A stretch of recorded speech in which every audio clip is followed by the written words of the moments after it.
इस वीडियो में हम क्लास 10th के साइंस का एक छोटा सा कॉन्सेप्ट ग्लूकोज का विभाजन पढ़ने जा रहे हैं। इस एक छोटे से कॉन्सेप्ट से क्या है, बोर्ड एग्जाम में एक नंबर का क्वेश्चन देखने को मिलता है। सो आप इसे करके जरूर जाना।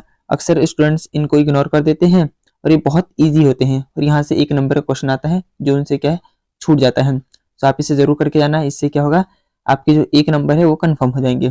ठीक है। और इसमें जो प्रीवियस ईयर में क्वेश्चन आ रखे हैं इस पे वो भी ले रखे हैं ताकि आपको पता चल सके कि यहाँ से एग्जाम में क्वेश्चन किस तरीके से पूछता है।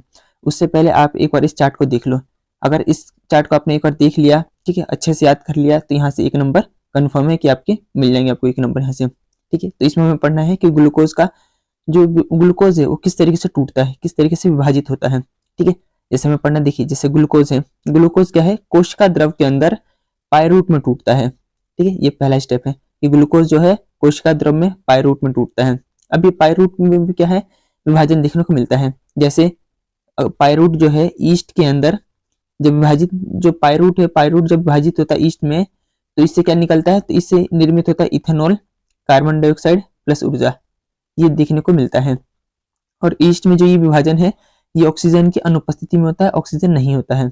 दूसरा है हमारी पेशी कोशिकाओं में जब पायरूट विभाजित होता है, तो जब पायरूट जो है हमारी पेशी कोशिकाओं में विभाजित होता है तो इससे लैक्टिक अम्ल देखने को मिलता है प्लस ऊर्जा देखने को मिलती है। ठीक है। और जो हमारे पेशी कोशिका में जो ये पायरूट का विभाजन होता है तो ये ऑक्सीजन के अभाव में होता है, मतलब ऑक्सीजन होती है जितनी होनी चाहिए उतना नहीं होता है। ठीक है। और जो तीसरा विभाजन है वो है माइक्रोकॉन्ड्रिया में, कि पायरूट जो है माइक्रोकॉन्ड्रिया में टूटता है तो इससे कार्बन डाइऑक्साइड प्लस जल प्लस ऊर्जा, ये तीन चीजें निर्मित होती हैं। और जो ये माइक्रोकॉन्ड्रिया में होता है ये ऑक्सीजन की उपस्थिति में होता है। बस इतनी ही चीज याद रखनी है और डायरेक्ट यहाँ से क्वेश्चन देखने को मिलता है पेपर में। तो अब जब एक जो इसका प्रीवियस ईयर में जो इस पे आए हुए क्वेश्चन है एक और उसको लगा लेते हैं। ठीक है।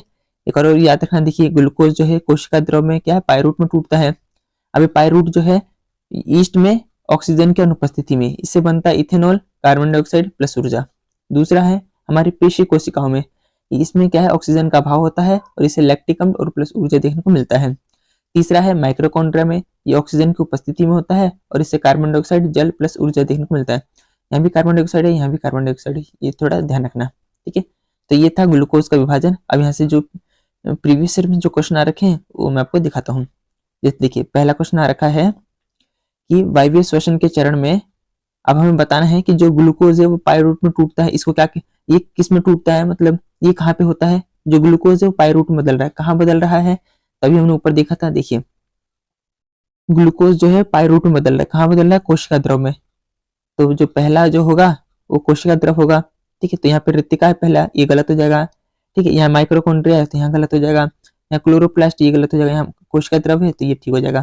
ठीक है।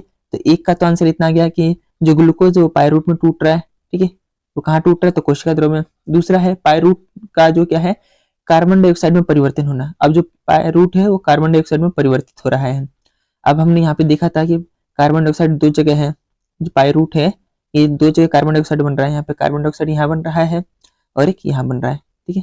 अब देखोगे तो अब क्या है, यहाँ बन रहा है। तो एक तो बन रहा है माइक्रोकॉन्ड्रिया में, एक बन रहा है ईस्ट में। ठीक है। तो यहाँ पे अगर देखोगे आप तो ऑप्शन क्या है, माइक्रोकॉन्ड्रिया, मतलब नीचे वाला है। ठीक है। तो डी हो जाएगा इसका आंसर। तो इस तरीके से अगर वो आपको चार्ट याद है तो अब इसको डायरेक्ट कर सकते हो, इसमें आपको टाइम नहीं लगेगा।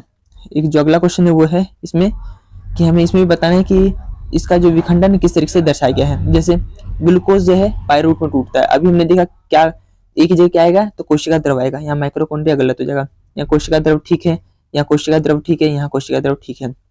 अब जो पायरूट और प्लस ऊर्जा है, ठीक है, ये किस में लैक्टिक अम्ल में बदल रहा है, प्लस ऊर्जा में बदल रहा है। ठीक है। ये हमने देखा था पेशी कोशिकाओं में। ठीक है। यहाँ पे पेशी कोशिका है, यहाँ पे भी पेशी कोशिका है। तो ईस्ट तो होगा नहीं। ठीक है। ए होगा नहीं। और दूसरी बात क्या है, लैक्टिक इसमें होता है ऑक्सीजन के अभाव में।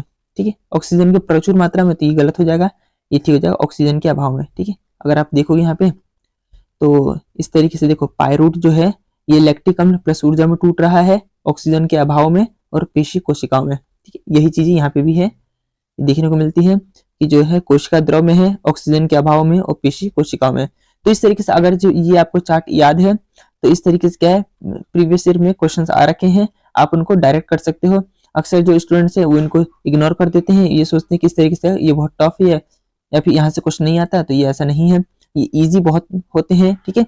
अगर थोड़ा सा आप ध्यान दोगे तो यहाँ से क्या है, जो क्वेश्चन बनने वाले हैं वो आपके पूरे हो जाएंगे। ये ना सिर्फ 1 नंबर में आता है बल्कि 3 नंबर में भी ये क्वेश्चन देखने को मिलता है। तो इस तरीके से अगर वीडियो अच्छी लगे तो आप इस चैनल को फॉलो कर लेना, ठीक है, चैनल को सब्सक्राइब कर लेना। और इसी तरीके से छोटे छोटे कॉन्सेप्ट है वो मैं इस चैनल पे मैं डालता रहता हूँ मैं।